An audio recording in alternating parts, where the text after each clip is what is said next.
अस्सलाम वालेकुम जी। आज मैं आपको सिखा रही हूँ बन कबाब चटनी बनाना।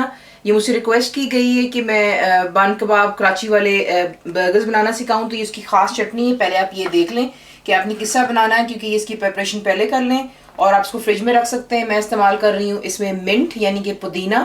आप फ्रेश भी इस्तेमाल कर सकते हैं, ये फ्रेश है, लेकिन मैं आपको हमेशा बताती हूँ कि मैंने काट कर वॉश करके ड्रेन करके पानी इसको फ्रीज कर लेती हूँ। सो दैट्स मिंट यानी पुदीना, फ्रेश कोरिएंडर यानी कि धनिया, और साथ ही आपको चाहिए हरी मिर्चें। जितना स्पाइसी आप पसंद करते हो आपकी मर्जी है। सॉल्ट यानी नमक, शुगर यानी चीनी, चाट मसाला नेशनल का, शान का, काफ़ी डिफरेंट वैरायटीज़ मिल जाती हैं आपको इजीली, आप वो इस्तेमाल करेंगे। इमली का पानी यानी कि टर्मरिन जो होती है, आप उसे पानी में भिगो के रख लेंगे और उसका यूं हमने जो है पेस्ट सा बना लेते हैं। और साथ ही आपको चाहिए होगा दही यानी योगर्ट। आपको दिखाते हैं इसको बनाना किस तरह। सबसे पहले आप क्या करेंगे, ग्राइंडिंग जार ले लें और उसमें मैं ऐड कर रही हूँ जो पुदीना है यानी कि मिंट के लीव्स डाल रही हूँ। इसी के साथ आप डालेंगे कोरिएंडर यानी कि धनिया फ्रेश जो होता है उसके लीव्स।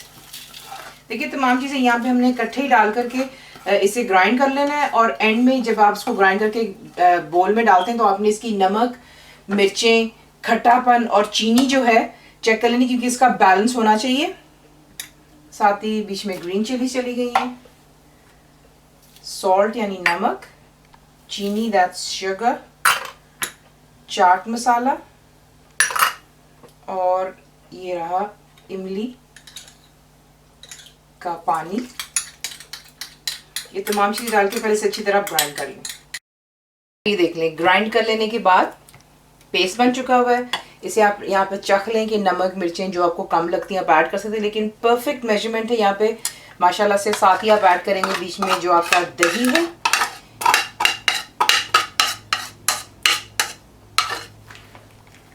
ऐड कर लेने के बाद इसे हम अच्छी तरह मिक्स कर लेते हैं। और मिक्स कर लेने के बाद यहाँ पर आपका जो चटनी है बन कबाब कराची वाले की तैयार हो चुकी हुई है। इसे आप बनाएं, फ्रिज में रखें और जब आपका दिल चाहे आप इसको बर्गर में इस्तेमाल कर सकते हैं। आपको एक टिप देती जाती हूँ कि अगर आप चाहें तो बेशक आप वो चटनी बना करके रख लें और जब आपने बर्गर्स बनाने हो तो आप इसमें जितना आपको चाहिए एक प्लेट में डालें, साथ में दही डालें और आपकी चटनी तैयार हो जाती है। तो चॉइस इज योर्स।